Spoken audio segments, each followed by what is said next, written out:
Podium Podcast. Lo mejor está por escuchar.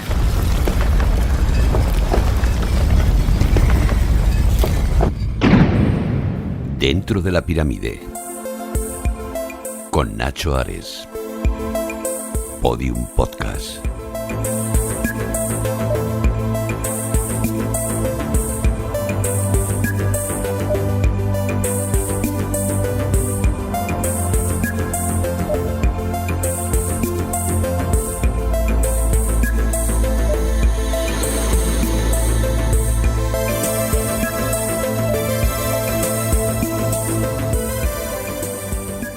Bienvenidos a un nuevo episodio de Dentro de la Pirámide, el podcast que cada pocas semanas dentro de la plataforma Podium Podcast nos ayuda a redescubrir la historia, el arte, la arqueología, los misterios que rodean a la cultura de los faraones. Recordad que nos podéis seguir a través de todas las plataformas que hay de podcast, no solamente la aplicación de Podium Podcast, sino también a través de iVoox, de Spotify, de Google Podcast, de iTunes, en definitiva un montón de plataformas que os van a servir también para interactuar con nosotros y sobre todo dejar vuestros comentarios, vuestras valoraciones, que sean siempre positivas, y los comentarios educados, por favor.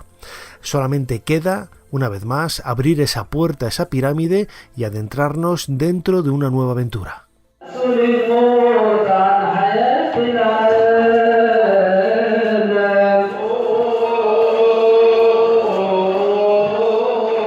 La música que escuchamos de fondo pertenece a una misa del ritual copto, de la tradición copta. Es una variante de la Iglesia Ortodoxa que en Egipto es la ramificación del cristianismo más extendida.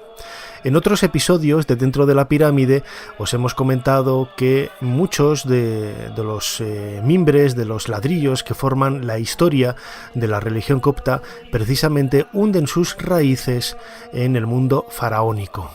¿Qué es lo que hemos heredado nosotros de los antiguos faraones? Ese es el tema que vamos a intentar desglosar a lo largo de estos minutos en este nuevo podcast. No se trata de hacer un viaje atrás en el tiempo para intentar descubrir qué es lo que inventaron los egipcios y que nosotros seguimos utilizando en la actualidad.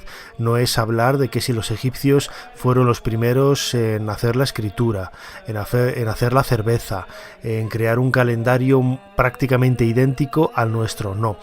No se trata de todos esos logros, sino de los elementos que forman la tradición cultural que, en definitiva, con el paso de los siglos han llegado hasta nosotros, y nosotros aquí ahora mismo en el siglo XXI las seguimos utilizando, y en muchas ocasiones no sabemos cuáles son ese origen curioso de aspectos tremendamente comunes, tremendamente cotidianos de nuestra normalidad diaria.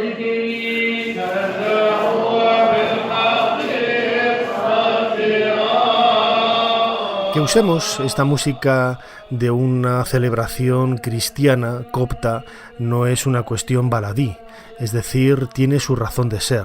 Precisamente es el cristianismo el que ha servido de puente para muchos de esos aspectos de la cultura faraónica que han llegado hasta nosotros. Hay algunos investigadores de los orígenes del cristianismo que dicen que la iglesia que se ha extendido por todo Occidente nace precisamente en Alejandría, y que también Jesús de Nazaret, cuando en esa huida después del edicto de Herodes en los primeros días de vida hacia Egipto, aprende ahí en el Valle del Nilo, en sus templos, en sus santuarios, pues muchos de esos argumentos teológicos que luego van a transmitirse a través del Nuevo Testamento por medio de los evangelios de Mateo, Marcos, Lucas y Juan. En definitiva, nuestra herencia egipcia, nuestra herencia faraónica, va mucho más allá también de la religiosidad.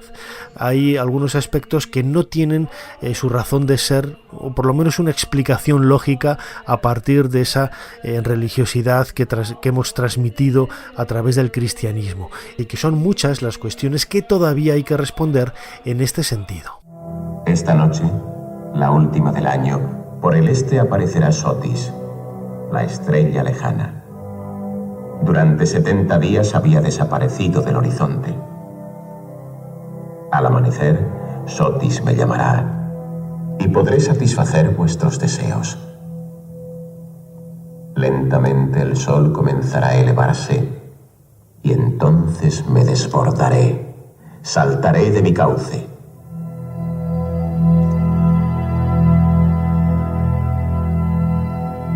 Así ocurrió todos los años durante milenios y milenios. Hoy las cosas suceden de otro modo. ¿Por qué? ¿Pero quién habla así en medio de la noche? Unos me han llamado Juno, otros Belón o Virgo. ¿Y los egipcios? Gracias a su sabiduría antiquísima, ellos me llaman por mi verdadero nombre. Desde el Nilo hasta el Ganges, e incluso en Lutecia. Te reconozco. Eres Isis la Venerable.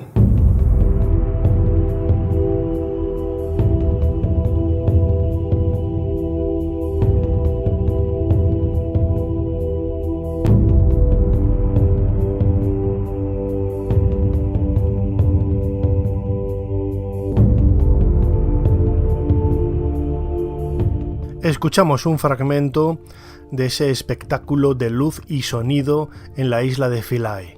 Isis la Venerable, quizá uno de los arquetipos que ha llegado desde el antiguo Egipto, desde la época faraónica, de una manera más prístina hasta nuestros días. Esa idea de vincular la antigua diosa nutricia, protectora, la diosa madre Isis, con la Virgen María es algo que nadie puede negar. No solamente va más allá de esa semejanza iconográfica, todos tenemos en mente las imágenes de la diosa Isis sentada en su trono con el niño Horus, su hijo Horus, fruto de su amor con el dios Osiris, en el regazo. Y lo comparamos con las imágenes del arte medieval, en donde podemos ver a la Virgen María con el niño Jesús en el regazo, sosteniendo en la mano algunos elementos que lo hacen gobernante del mundo, ¿no? Como esa esfera rematada por una cruz. Son la misma idea planteada de dos formas distintas. Incluso algunos investigadores han querido ver en esas vírgenes negras, bueno, pues un eco del pasado, de esas representaciones de la diosa Isis en el primer milenio antes de nuestra era, en donde aparecía sobre todo fabricada en esculturas de bronce, con el rostro negro y el cuerpo negro, algo que también la identifica con esa tradición más faraónica.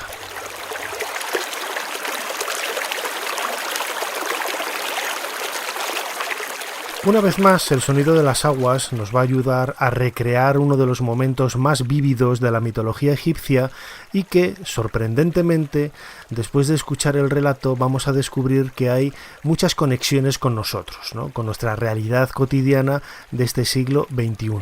La leyenda de Isis y Osiris ha llegado en infinidad de versiones. Quizás la más conocida es la de Plutarco, un griego que escribió durante el siglo II de nuestra era y que nos cuenta en su Moralia parte de ese relato, por lo menos el más generalizado en aquella época. Nos cuenta cómo Osiris era el gobernador de Egipto. Él había dado, bueno, pues al pueblo la agricultura, el conocimiento, las artes, en definitiva, infinidad de elementos con los que construir a largo plazo esa civilización que durante miles de años reinó sobre el valle del Nilo. Como sucede siempre, hay la antítesis de este personaje, que es su hermano Set, un hermano envidioso que tiene celos del éxito que está recogiendo Osiris.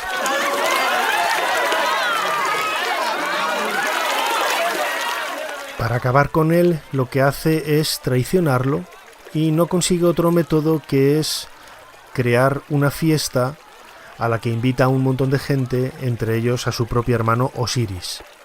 Como colofón de la fiesta hay un regalo, que es un sarcófago trabajado y creado con las maderas más ricas, las decoraciones más reales, más increíbles, ¿no?, que podemos encontrar en un sarcófago de este tipo, ¿no?, utilizando todo tipo de metales preciosos, de piedras, etc. Es un sarcófago que está hecho a imagen y semejanza de la figura de Osiris. Solamente cabe él de una manera precisa y exacta en su interior. Y Set juega precisamente con esa idea. Aquel que quepa exactamente en su interior se lo lleva de regalo al final de esa fiesta. Todos los invitados van entrando uno a uno en el sarcófago. Uno le queda corto, a otro le queda largo, a otro le queda ancho, a otro le queda estrecho. Solamente cuando entra Osiris todos se dan cuenta que está hecho a su imagen y semejanza. Set, una vez que está su hermano dentro, aprovecha y lo cubre con la tapa, cerrándolo de manera hermética para siempre.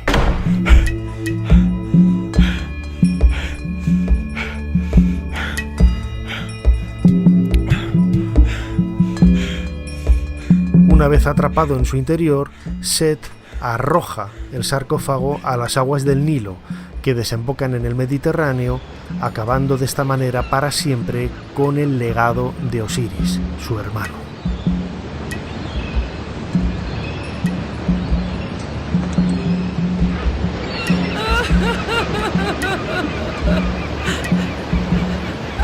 La leyenda continúa con la azarosa búsqueda por parte de Isis, la hermana y esposa de Osiris, para intentar dar con los restos de su marido. Lo hace finalmente y gracias a su magia le devuelve la vida. No vamos a entrar en los detalles que rodean quizá al relato mitológico de Isis y Osiris, pero nos queremos quedar con varias ideas. La primera de todas es que Isis hace resucitar a su esposo y lo hace al tercer día, que son aspectos que luego nosotros vamos a heredar a través del cristianismo, ahondando en la figura de Jesús.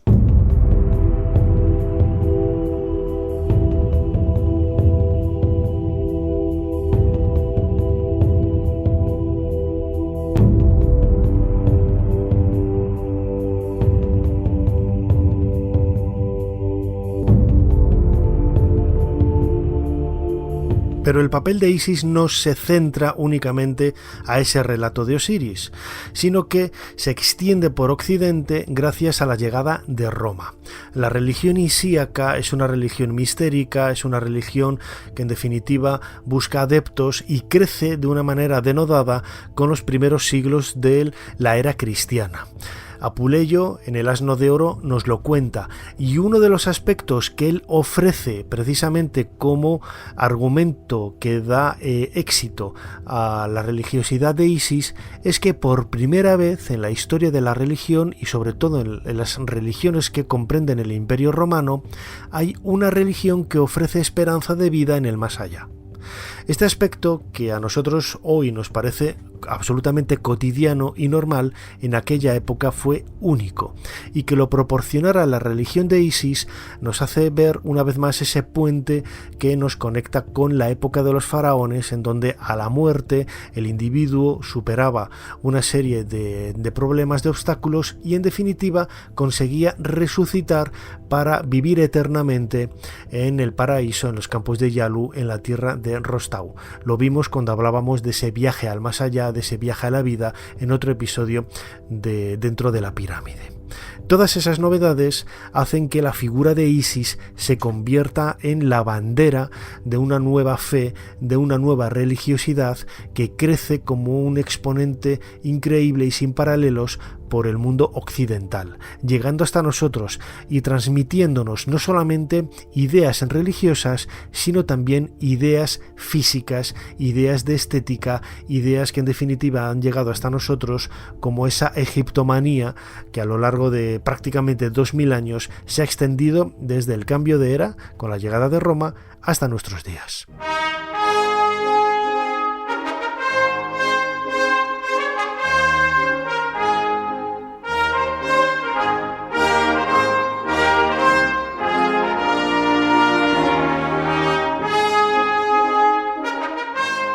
Pero la figura de Isis no se queda solamente en la religión, en la época romana, hace casi 2000 años.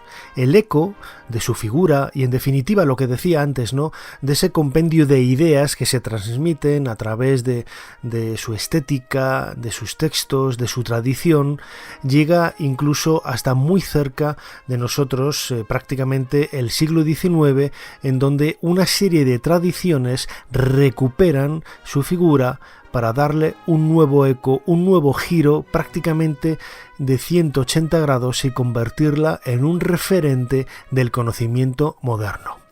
El escritor Javier Sierra nos cuenta cómo en la fiesta de inauguración del Canal de Suez escuchamos de fondo uno de los momentos sublimes de la época de ese año 1868, cuando Verdi escribió precisamente esa marcha triunfal dentro de la ópera Aída para servir de telón de fondo musical en la inauguración del Canal de Suez, aunque luego no se utilizó y tuvo que inaugurarse tiempo después, pero es el momento en el que se crea un escenario absolutamente egiptomaníaco en donde Isis, una vez más, tiene su eco, tiene su presencia, y Javier Sierra nos lo cuenta. Que la luz del antiguo Egipto y su iconografía siguen deslumbrando a Occidente en estos tiempos, lo demuestra una anécdota que yo llevo siempre muy arraigada dentro.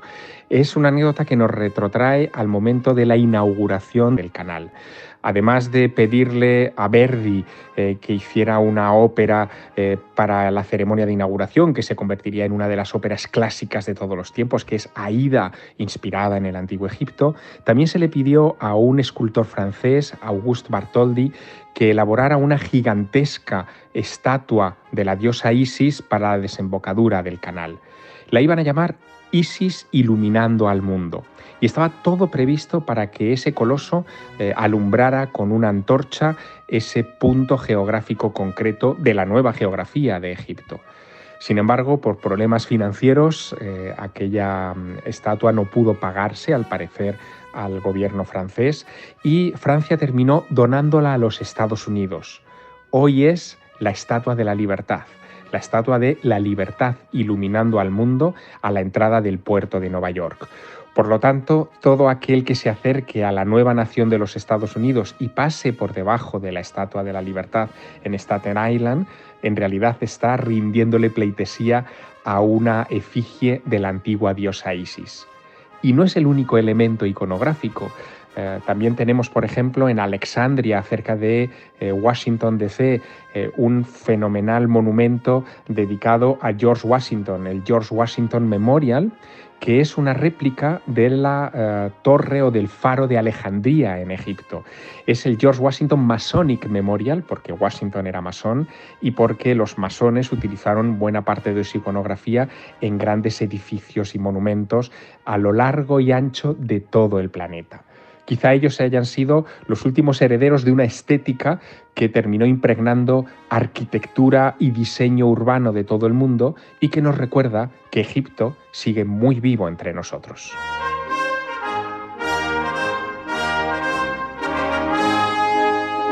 Mais si je me trouve un jour devant le même site, où il n'y a plus de touristes, par exemple au coucher du soleil ou un matin très tôt, esa cadena se va completando con nuevos eslabones, nuevas ideas, en definitiva nuevos ingredientes que forman un todo globalizado que el ser humano a lo largo de los últimos 2000 años ha ido rellenando, ¿no? Como si fueran piezas de un puzzle. Es una metáfora que he utilizado en muchas ocasiones, pero que nos ayuda a comprender esa realidad que trasciende hasta nosotros a partir del mundo de los faraones. La voz que estamos escuchando de fondo es la de Christiane de Gosnoble-Court, una egiptóloga francesa que falleció hace relativamente pocos años y que nos ayuda a adentrarnos en una nueva puerta, un nuevo espacio de este podcast y que redunda, sin lugar a dudas, quizá uno de los argumentos que más hemos utilizado en los últimos minutos, que es la idea de esa trascendencia religiosa que ha llegado hasta nosotros a partir del cristianismo. Christiane de Gosnoble-Court fue pionera en intentar buscar en el antiguo Egipto la realidad del trasfondo de muchas tradiciones contemporáneas, que van más allá de lo que decía antes, ¿no? Que si el zodíaco nuestro viene del egipcio, que si nuestro calendario viene del calendario egipcio, etc. Ella cruzaba puertas que hasta entonces nadie se había atrevido a hacer, ¿no? Y planteaba posibilidades que hoy por hoy todavía siguen sorprendiendo, pero que de la misma manera que nos sorprenden, también nos deleitan y sobre todo nos sobrecogen porque están tocando la fibra sensible que nos hace ver que realmente lo que hoy somos se lo debemos en gran parte a los antiguos faraones. Una de las ideas que ella toca, y a mí más me ha llamado la atención en los últimos años, es el concepto que los cristianos, los primeros cristianos, emplearon como símbolo de la figura de Jesús, que era ese pez, el ictus, que es un acrónimo que en griego, a partir de las letras que forman la palabra pez en griego, significa Jesús, Hijo de Dios, Salvador. Conceptos que encajan perfectamente en esos primeros cristianos y que nosotros, cuando identificamos la figura de un pez con el cristianismo, nos parece algo natural. Pero ¿de dónde viene esa idea? Bueno, pues Christian de Gosnoble-Court lo que hace es buscar en pinturas de la necrópolis tebana paralelos, y realmente lo encuentra. Cuando esas escenas de pesca que podemos ver en la tumba de Nacht, en la tumba de Nebamón, o incluso en tumbas anteriores, en la tumba de Mena, en tumbas de otras dinastías, de periodos anteriores en la historia de Egipto, vemos que el difunto está arponeando un pez que es un símbolo de resurrección. Es decir, quizá no sabemos dar con la clave, con esa tuerca exacta que nos hace entender cuál es el significado que hay en las pinturas egipcias y por qué ellos utilizaban precisamente el pez como elemento de resurrección. Pero lo que es muy claro es que los primeros cristianos tomaron esa idea seguramente de fuentes egipcias, de fuentes faraónicas, y ha llegado hasta nosotros pues como un elemento absolutamente normalizado. No sabemos el origen, pero lo entendemos como un significado de la figura de Jesús.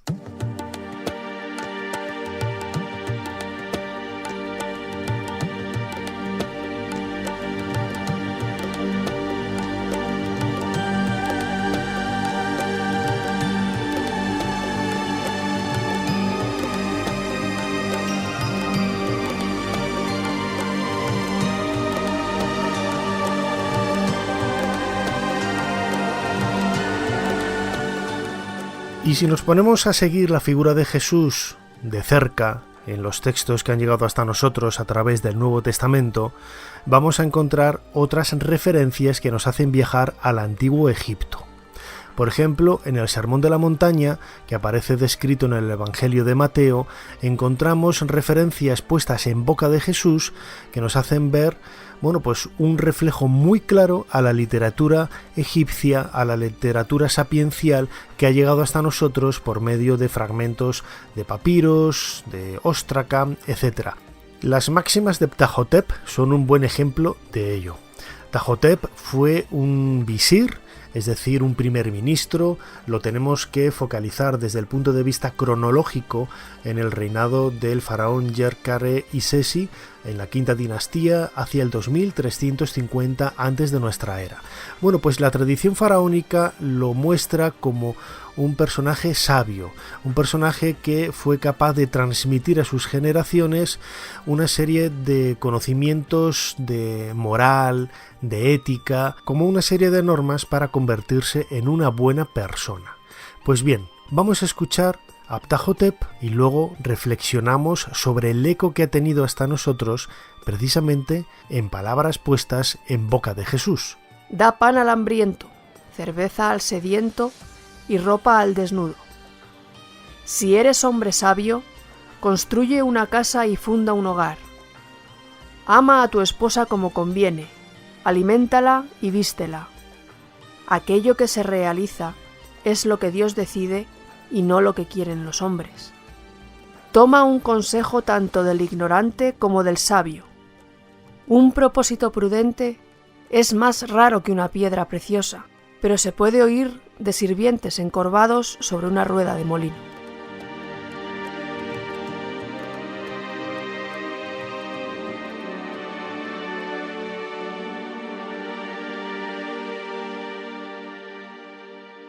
Antes decía que en la historia que se ha utilizado para construir un relato casi mitológico en la infancia de Jesús, se le puso en los primeros años precisamente en un templo en Egipto, aprendiendo, y quizá es allí en donde tuvo conocimiento por primera vez de esa tradición más milenaria, de esa tradición de Ptahhotep, de esas máximas de Ptahhotep o de otros grandes autores del pensamiento faraónico, y que a nosotros ha llegado precisamente gracias a la figura de Jesús, que ha servido de puente para todo ese conocimiento milenario.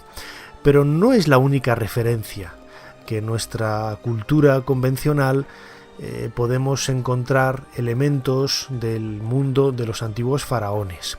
José Manuel Galán, profesor de investigación del Consejo Superior de Investigaciones Científicas del CSIC y director del proyecto Yehuti, nos acerca otros aspectos de nuestra propia cultura que hunden sus raíces seguramente en el mundo de los faraones. Son 2 detalles, 2 pinceladas de las muchas que hay y que nos van a sorprender por esa cercanía y sobre todo por esa cotidianidad. Del Antiguo Egipto nos han llegado muchas cosas a través de griegos y romanos y a través de los fenicios, y algunas, bueno, es un poco difícil seguirles la pista hacia atrás y tener la certeza, 1, de que provienen de Egipto efectivamente, y 2, de cómo se llevó a cabo esa transmisión hasta nosotros, ¿no?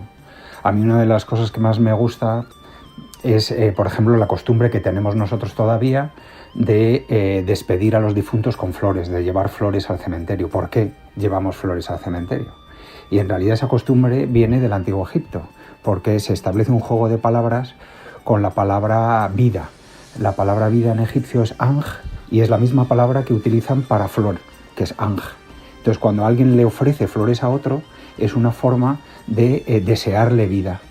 Y así se ofrecían flores como ofrendas, y en los funerales se llevaban flores para despedir a los difuntos como una forma de desearle la vida eterna después de la muerte física en el más allá, ¿no? Ese juego de palabras que tienen los egipcios con la palabra anj, vida, y flor, es lo que hace que lleven flores a los difuntos, y esa es la costumbre que ha llegado hasta nuestros días, aunque no lo sepamos, ¿no? Y no sabemos cómo ha ocurrido esa transmisión, pero creo que el origen de esa costumbre al menos se puede retrotraer hasta el Antiguo Egipto.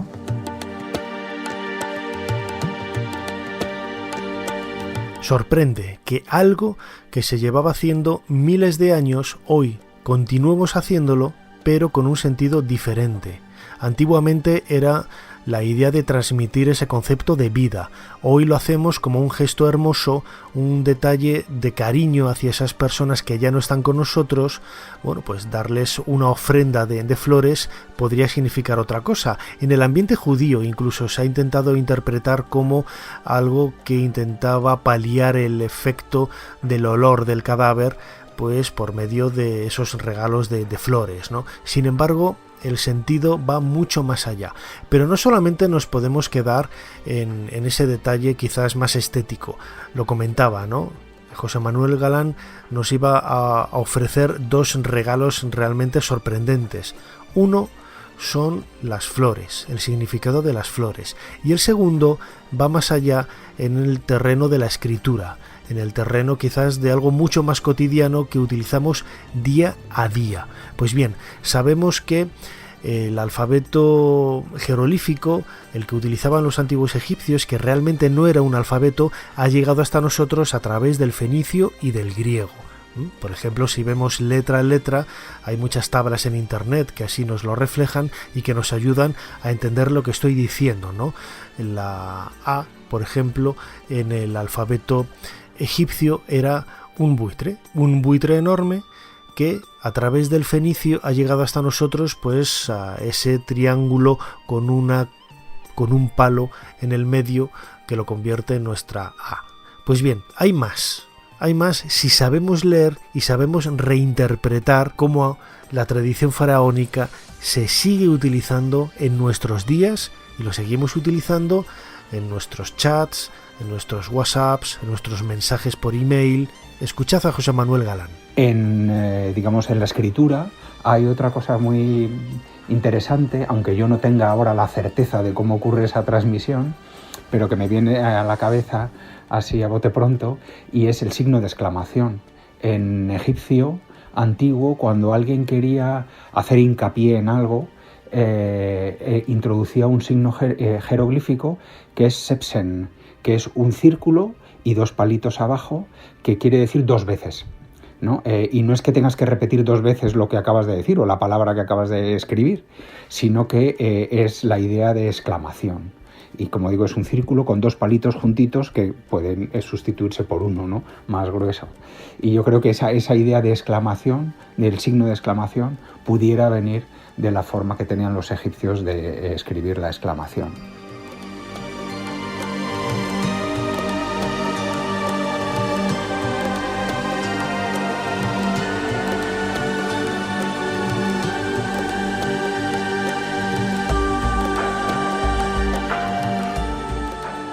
¿Cómo os quedáis? Son miles los detalles, ¿no? Lo decía al principio. Este programa, este episodio de Podium Podcast no quiere hacer un eco, no se quiere hacer eco, tal y como hizo en ese clásico de la historia de la arqueología de Samuel Noah Kramer, titulado La historia empieza en Sumer. Él iba más allá, él iba al 4.º milenio antes de nuestra era o al 5.º milenio antes de nuestra era y buscaba esos paralelos de nuestros avances, de nuestra cultura, que tenían un referente antiguo en el mundo sumerio y que de esa manera intentaba justificar que ellos fueron los primeros. Es cierto, muchos aspectos de la cultura sumeria tienen su conclusión en la actualidad, en el presente, por medio de aspectos realmente curiosos. Sin embargo, el mundo faraónico, en este episodio lo que hemos intentado ver es esa herencia que hemos heredado, valga la redundancia, de los antiguos faraones y que está diluido de tal manera en el presente que pasa absolutamente desapercibido, ¿no? La tradición, por ejemplo, de regalar huevos de Pascua, que es algo que nosotros hacemos, que es una tradición quizás más asentada en el mundo anglosajón, pero que también los antiguos egipcios, con la llegada de la primavera y una serie de festividades, lo tenían muy presente.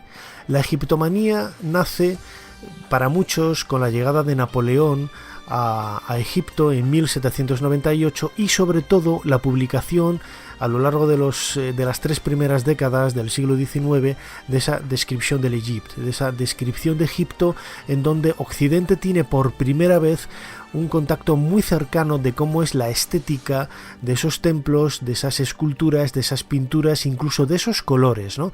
Porque muchas láminas de la descripción del Egipto se publicaron en color, con colores muy vivos y una estética que marcó el devenir del desarrollo de la arquitectura y del diseño de muebles, del diseño de telas, etcétera, a lo largo del siglo XIX. Sin embargo, la egiptomanía va mucho más allá, ¿no? Antes decía que para mí la egiptomanía es algo muy presente, ¿no? Porque Roma, por ejemplo, se vio cautivada, Grecia antes se vio cautivada por la cultura faraónica. Y a lo largo de la Edad Media muchas de esas referencias han llegado hasta nosotros no solamente por la religión, en donde aquí hemos esbozado únicamente algunas pautas, algunos pasos, algunos elementos curiosos. Pero el Renacimiento, el Barroco, la Edad Moderna, etcétera, marcan de una manera muy clara esos pilares de la egiptomanía que han llegado hasta nosotros. Zahi Hawass nos lo cuenta, como siempre, con ese acento tan curioso y con esa forma, con ese empaque, con ese poder que le da la voz de uno de los egiptólogos más conocidos en la actualidad. I was in Italy and I saw this great temple of Isis. He estado en Italia y he visto el enorme templo de Isis que hay a las afueras de la ciudad antigua. La influencia de la diosa Isis fue enorme en el mundo occidental. Y es fácil descubrirlo en muchos de los vestigios de los santuarios romanos que hay en toda Europa. Pero no solo eso, sino que hay restos de nombres de Ramsés II, por ejemplo, en el sur de la península arábiga. Cuando estaba estudiando, hice una recopilación de los nombres egipcios que había en Palestina, en Irak. Todo ello nos hace ver el control absoluto que había durante el Reino Nuevo, hace casi 3.500 años, de Egipto sobre Oriente Próximo. Pero incluso hoy, en la actualidad, la egiptomanía está en los corazones de todo el mundo. Cuando hablas de Egipto, descubres cómo la gente está fascinada por las pirámides, las momias, la esfinge, el rey Tutankamón. Cuando hablo con niños y jóvenes, me doy cuenta de ello. La gente está fascinada por el mundo del antiguo Egipto. Una vez, en una visita a una escuela en Estados Unidos, vi cómo habían hecho máscaras de reyes y de reinas de época faraónica. Yo he escrito libros de Tutankamón para niños y para adultos, y te puedo decir que realmente la egiptomanía es muy fuerte cuando les hablas de Tutankamón. Es un tema que fascina a todo el mundo.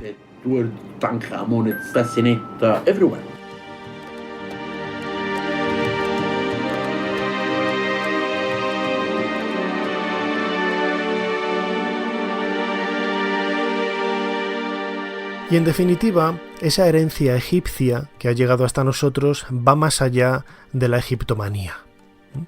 A lo largo de estos minutos que han dado vida a este nuevo episodio de Dentro de la Pirámide, nos hemos detenido solamente en aquellos aspectos quizá más llamativos, más desconocidos también, más singulares, que han generado pues a lo largo de las últimas décadas mucha polémica, intentando conocer cuál es el verdadero origen, en definitiva, de nosotros mismos. Lo decía al principio, ¿no? El cristianismo ha servido de cadena de transmisión y son muchos eslabones los que en definitiva forman parte de esa tradición faraónica. Hemos hablado únicamente de los más conocidos, de los más populares, algunos de ellos seguramente que es la primera vez que tenéis conocimiento de ellos porque precisamente no son muy divulgados o no tienen una profusión muy grande en los medios de comunicación habituales. Esa era precisamente una de las razones de existir, ¿no?, de este podcast. El cristianismo ha llegado hasta nosotros absolutamente como una herramienta que ha crecido a partir de ideas paganas, ¿no? Las religiones solares son muy presentes en el cristianismo, y el hecho de que, por ejemplo, San Juan dijera Ego sum lux mundi, en boca de Jesús, yo soy la luz del mundo, esa idea de luz, esa idea de ritos solares nos tiene que hacer mirar hacia el Valle del Nilo, hacia el culto a Ra, hacia el culto de diferentes religiones de aspecto solar. La idea que las iglesias en el medievo hayan llegado hasta nosotros con la cabecera mirando al este, el lugar por donde sale el sol, y que precisamente el sacerdote se colocara en el altar, en esa parte oriental, en esa parte este del templo, dando la espalda a los feligreses y mirando cómo ascendía el sol por la mañana en el firmamento, nos tiene que hacer reflexionar sobre la originalidad del cristianismo, que es una originalidad nula, pero que al mismo tiempo nos ayuda para comprender cómo la tradición milenaria, no solamente de la cultura faraónica, sino de otras religiosidades del pasado, está muy presente en nuestros días y que hace que nosotros, en definitiva, seamos lo que somos.